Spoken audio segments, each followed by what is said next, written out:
Este es el Supra y es mucho más loco de lo que te imaginas. Juegos y películas como Need for Speed y Fast and Furious pusieron los reflectores en este auto, lo que acabó por formar una legión de fanáticos del modelo. Pero esta fiebre solo ocurrió casi 10 años después de su lanzamiento. ¿Qué pensaban las personas de este deportivo de Toyota antes de que Brian condujera el auto en los cines? Son 5 generaciones, pero solo el A80 recibió el cariño y reconocimiento a nivel mundial. Una demanda que ni la propia fabricante creía posible. ¿Pero qué está debajo de ese capó? ¿Qué ha ganado este auto?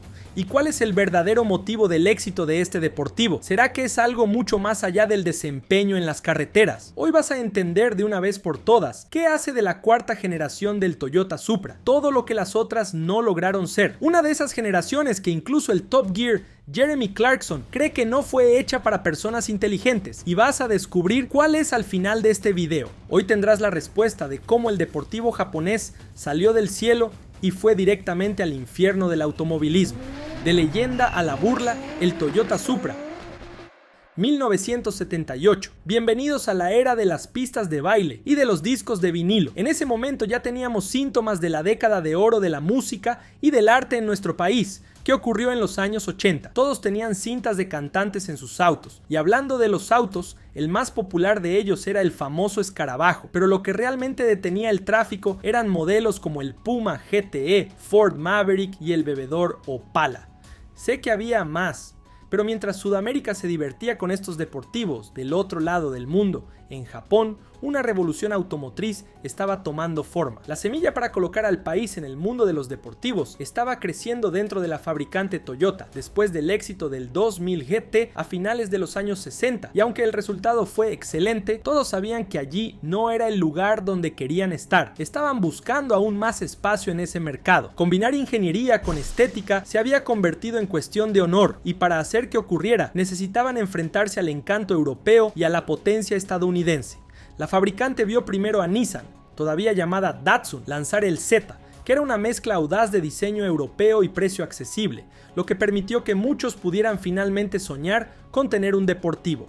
Toyota vio el impacto que causó ese lanzamiento y no perdió tiempo. En abril de 1978, el Supra, o mejor dicho, el Celica 20 de la confiable Toyota, fue revelado.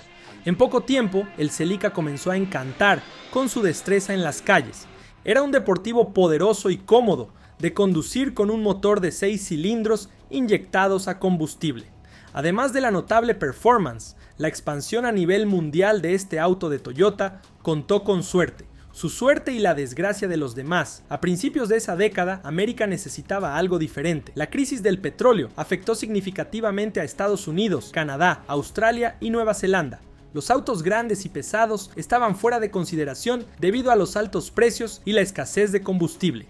Necesitaban otras alternativas. Entonces, la llegada del Celica fue en un timing perfecto. Era la respuesta a todos los problemas de la población en ese contexto.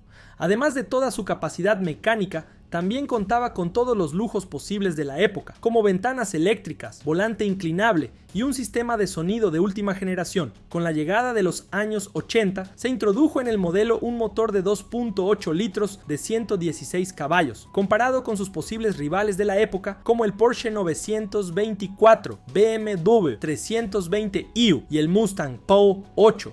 Les ganaba a todos. Claro que el Mustang tenía 134 caballos, pero también era mucho más pesado que el auto japonés. Y como habrás notado con los ejemplos anteriores, la rivalidad entre naciones estaba en pleno apogeo para ver quién era el mayor fabricante automotriz del mundo. Mientras se lanzaban las computadoras, las mayores automotrices se preparaban para vencer la intensa rivalidad entre el encanto europeo, la potencia estadounidense y la precisión japonesa. Toyota tenía la ventaja de poder trabajar en la cima de la economía de su país, y así, ante todo, estaba la segunda generación de ese auto, el Celica Supra A60. Teníamos las versiones P-Type y L-Type, siendo la versión P enfocada en el rendimiento y la versión L referida al lujo. Tenían tamaños de ruedas y asientos diferentes, pero eran mecánicamente idénticos y portaban la misma potencia. El A60 derrochaba lujo. Los avances no eran solo bajo el capó y en el diseño más aerodinámico, sino también en el interior. El motor 5MGE que impulsaba el Supra era un 2.8 litros y ahora contaba con un doble árbol de levas, lo que ayudó a aumentar la potencia a 150 caballos. El modelo también contó con la ayuda del fabricante británico Lotus para ajustar su suspensión, lo que hizo que el auto fuera único para las carreteras. Parecerá mentira, lo sé, pero hace 40 años el auto japonés ya tenía todo esto: control de temperatura, algunas opciones de panel digital, limpiadores de faros, frenos de disco en las 4 ruedas y la opción de un turbocompresor si vivías en el país sede de Toyota, Japón. En ese momento, la implicación de Toyota con los autos deportivos comenzaba a causar impacto en todo el mundo y estaban lejos de querer detenerse ahí. La crisis del petróleo estaba llegando a su fin y todos volvían a buscar potencia y velocidad. Querían que el motor del auto gritara por ellos, celebrando el fin de la crisis que duró casi una década. El fabricante japonés respondió al público sediento de potencia y lanzó la tercera versión del Supra. El Supra A70 llegó aún más agresivo y elegante y contaba con un impresionante motor de 3.0 litros de 24 válvulas, lo que resultaba en impresionantes 200 caballos de potencia. La suspensión era de doble brazo totalmente independiente. Todo esto fue suficiente para formar una nueva dinastía. Junto con esta nueva dinastía, teníamos una nueva crisis, esta vez en una relación. El matrimonio entre el Celica y el Supra estaba a punto de deshacerse. Lo que antes era un solo modelo, ahora se convertiría en dos diferentes, con propósitos distintos. El Celica se mantuvo como un deportivo, pero con una aerodinámica más conservadora y tracción delantera. Ya el Supra se fue al verdadero todo o nada. Doblaron la apuesta en la evolución del deportivo de tracción trasera. El motor 7M GTE fue instalado con maestría, entregando 230 caballos de potencia y 240 libras-pie de torque. Además de la potencia incuestionable, también hubo la versión turbo del Supra, lanzada en 87, que contaba con recursos adicionales para manejar la potencia extra, como un enfriador de aceite del motor, intercooler y un alerón integrado. Al año siguiente, el modelo pasó por diversas actualizaciones, tanto en diseño como en potencia y tecnología, lo que incomodó a algunos, ya que el auto de Toyota engordó casi 360 kilos en ese proceso. Aún así, este se convirtió en el Supra más vendido de la historia. El auge en las ventas motivó a los japoneses a llevar el proyecto a la pista y en 88 adaptaron el Supra a las rigurosas reglas del campeonato japonés de autos de turismo en el grupo A. Trajeron el A70 para la carrera y como necesitaba ir a producción, el modelo de casi 280 caballos salió al mercado como edición limitada de 500 piezas. La primera temporada del proyecto en las pistas fue bastante irregular. A pesar de algunas victorias y podios, la competencia era feroz. Autos como el Ford Sierra Cosworth, Nissan Skyline y BMW M3 luchaban intensamente por el título, pero quien se lo llevó fue el modelo Ford Sierra, conducido por Naoki Nagasaka. El primer logro increíble del modelo de Toyota fue en 1991, cuando ganó las 12 horas de Bathurst, el intimidante circuito australiano, con los pilotos Peter Fitzgerald, Alan Grice y Nigel Arkell. En el mismo periodo en que el modelo ganó en Australia, algo aún más revolucionario se estaba gestando detrás de las puertas de la fábrica japonesa. El mundo se impresionaba con el avance de la tecnología. Ahora todo el mundo podía publicar información en internet y enviar correos electrónicos. Era realmente una revolución. Y Toyota quería traer el mismo impacto al mundo de los autos deportivos. Entonces, en junio de 1993, el Supra A80 se lanzó al mercado. Y en poco tiempo, todos se dieron cuenta de que superar la línea no era solo marketing. Aquel coche demostró ser capaz de enfrentarse a coches que costaban el doble de su precio, como la Ferrari 355. Fueron realmente a competir en la élite del automovilismo. El coche fue diseñado para ser ligero, todo estructurado en aluminio, en piezas como el capó, techo y brazos de dirección. El tanque fue fabricado en plástico y su tamaño fue reducido. Se utilizó un acero ultra resistente en algunas piezas, pensando estratégicamente en mantener la integridad aunque fuera más ligero. Todo esto resultó en una reducción de 100 kilos. El coche fue moldeado con soporte del túnel de viento, lo que hizo que el A80 fuera uno de los más aerodinámicos de la época. Toyota no escatimó en los frenos, algo necesitaba domar a esa bestia. Los discos eran más grandes y en lugar de usar 2 pistones, usaron 4. Todo esto hizo que el coche tuviera el récord mundial de distancia de frenado. Hablamos de todo, menos de lo que realmente quieres saber, ¿verdad? Así que vamos a la mejor parte, el motor 2JZ. Hasta el día de hoy, hablar de esa potencia causa escalofríos en algunos amantes de los coches. El 2JZ es fruto de una colaboración entre Toyota y Yamaha. La colaboración de la otra fabricante japonesa ayudó a optimizar la cabeza de los cilindros, todo para mejorar el flujo de aire y la combustión. Con esta ayuda también se lanzó la versión GTE del motor, que tenía 6 cilindros y era biturbo, lo que hacía que el Supra tuviera un 0 a 100 en 4.6 segundos. Eso era muy futurista. Imagina lo que este coche haría en el debut de las carreras del Grupo A. Pues bien, lamentablemente, cuando el coche estaba listo para dominar las categorías en todo el mundo, las mareas del automovilismo estaban cambiando. El Grupo A estaba llegando a su fin, pero eso no desanimó a Toyota. Ya tenían otros planes para el coche y estaban bien a la vuelta de la esquina. El campo de batalla del Supra sería el campeonato japonés de coches de turismo y sus adversarios serían los más duros posibles. Nissan Skyline GTR, Honda NSX, Mazda RX-7, Porsche 911 y el macabro McLaren F1 estaban en el ring. Eran muchos adversarios y bien preparados, pero todos sabían que a largo plazo la dominación del nuevo deportivo japonés sucedería. En 95 vino la primera victoria, en 97 fueron 3 podios, pero el año para ser realmente recordado fue 1999, donde fueron dominantes y ganaron 5 veces, destacando la victoria en las 24 horas de Tokachi, donde terminaron 19 vueltas por delante del segundo lugar. Ahora debes pensar, ese coche debe haber vendido muchísimo en esa época, pero lamento decirte, estás completamente equivocado. El éxito en las pistas no se reflejaba en los concesionarios. No es exageración, los años 90 fueron marcados por diversas crisis económicas que ocurrieron alrededor del mundo. En ese periodo, tener un deportivo de lujo como el Supra A80 en el garaje era uno de los mayores sinónimos de exageración. Además, aunque el precio era bajo comparado con deportivos italianos equivalentes como Ferrari y Lamborghini, aún era una bagatela de casi $90,000 en la versión turbo, y eso alejaba aún más a los fans de la posibilidad de compra. Lo que antes se veía como un combo de rendimiento, lujo y precio accesible, ahora estaba en la misma estantería de costo con las otras marcas lujosas. Además, en la misma época, Estados Unidos pasó por cambios en la regulación de estos coches de alto rendimiento, lo que hizo que el proceso de compra fuera mucho más burocrático, y eso hizo que el Supra saliera del mercado estadounidense en 98. En otros países, el coche se vendía lentamente, lo que resultó en una superpoblación del modelo en las tiendas y desánimo total en Toyota, pero algo totalmente inesperado sucedería para agitar nuevamente la demanda por el coche.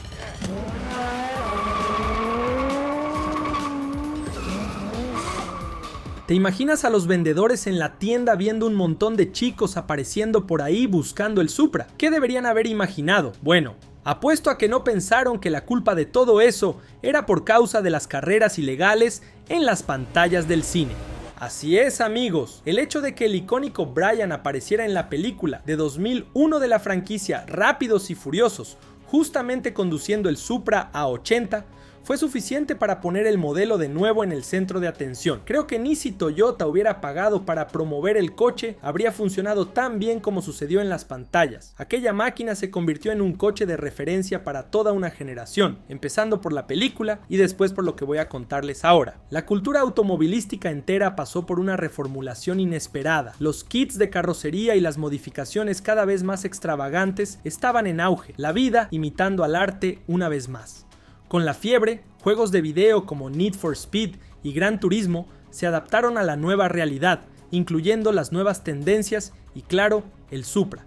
Pocos saben, pero ese Supra de la película pasó por algunos cambios además de los visuales. El motor era aún más potente, produciendo más de 1000 caballos. Esa apariencia más agresiva fue lo que encantó a los entusiastas. Tenía un diseño atrevido y de carreras, con rendimiento. Todo esto se incorporó con el amor que Paul Walker tenía por ese modelo. Él era un verdadero entusiasta, y eso añadió aún más autenticidad a las escenas de él conduciendo el A80. Algunos coches también fueron hechos a medida para la película, generando exclusividad, algunos más estructurados para soportar los impactos de algunas escenas. Incluso, el coche original de la película primero quedó retenido y después, solo en 2021, fue subastado por $550,000, el Supra más caro de la historia. Pero de la misma forma que el éxito fue repentino, su caída también. Poco tiempo después, el público ya quería ver algo diferente, porque de la misma manera que la cantidad absurda de información en internet ayuda a levantar a alguien o algo, con la misma intensidad te deja atrás cuando llega algo nuevo. El antes popular Supra ya había quedado atrás para coches que llegaban con todo al mercado, como el Porsche 911 y Chevrolet Corvette. En ese momento, el deportivo japonés estaba saliendo de una vez por todas de los reflectores, convirtiéndose solo en ese viejo recuerdo nostálgico. Pero quienes tuvieron el coche cuando era el más avanzado entre los rivales no renuncian al modelo con tanta facilidad y tratan el coche como una verdadera joya rara. Era mucho más que un coche, era algo que unía a los entusiastas y tuners, hipnotizando a todo el mundo en las carreras de aceleración. Toyota podría mirar a ese deportivo y ver que no solo crearon un coche, sino un legado que toda la comunidad automovilística se esfuerza por mantener vivo hasta hoy.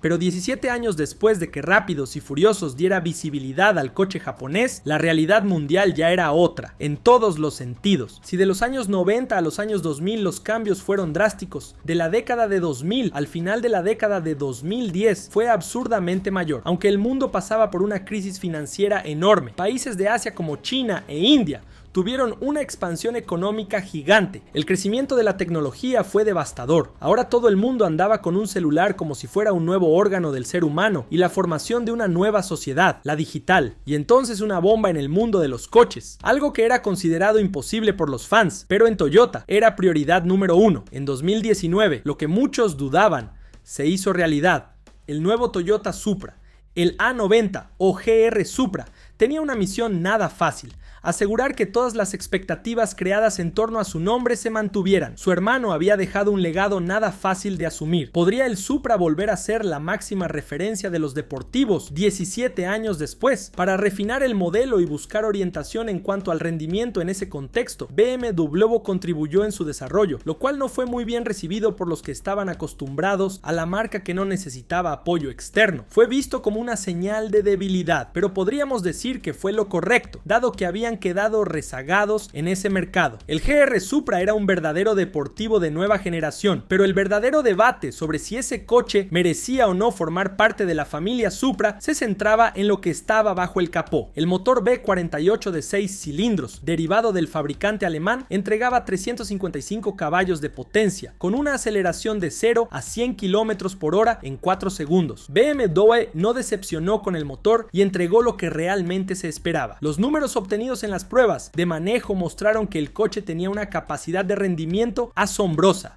pero aún faltaba algo que no tenía que ver con caballos de potencia o buen torque.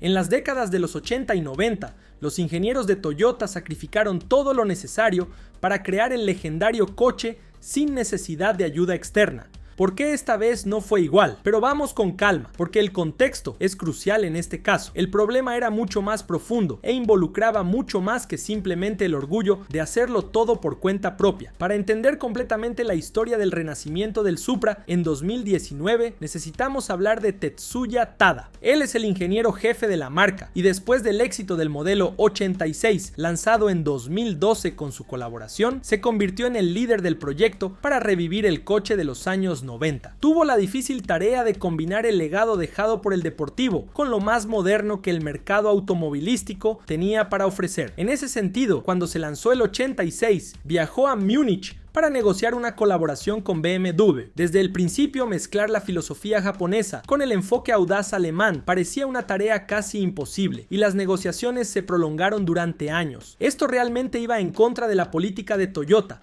pero era eso, o ver al Supra seguir enterrado en los escombros del pasado. Cuando finalmente alemanes y japoneses parecían hablar el mismo idioma, pusieron manos a la obra.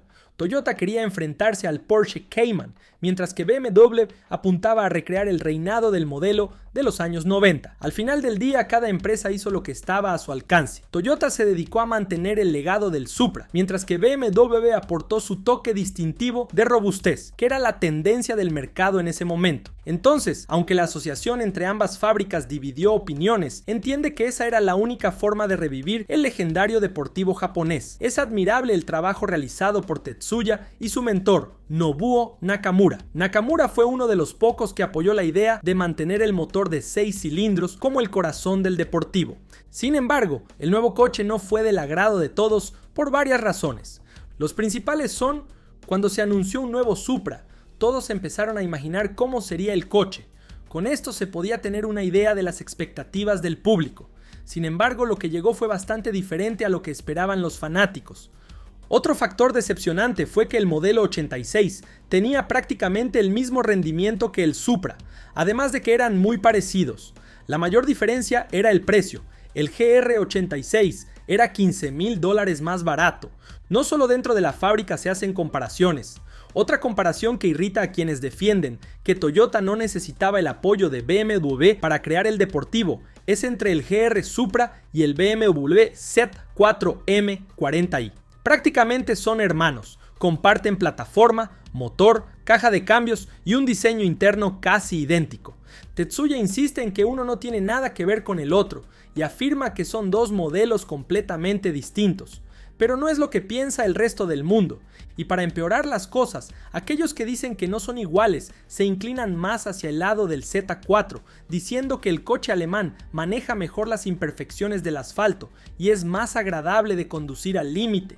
Seguramente no era la retroalimentación que los japoneses esperaban recibir. Pero el mundo de los automóviles ya estaba cambiando de dirección cuando el deportivo llegó. El mercado seguía un camino aún más innovador y el fabricante japonés no quería quedarse atrás. Dejar una última mala impresión del Supra nunca fue el deseo de ninguno de los jefes de la montadora. Entonces todo está listo para que en 2026 tengamos un nuevo Supra, esta vez eléctrico.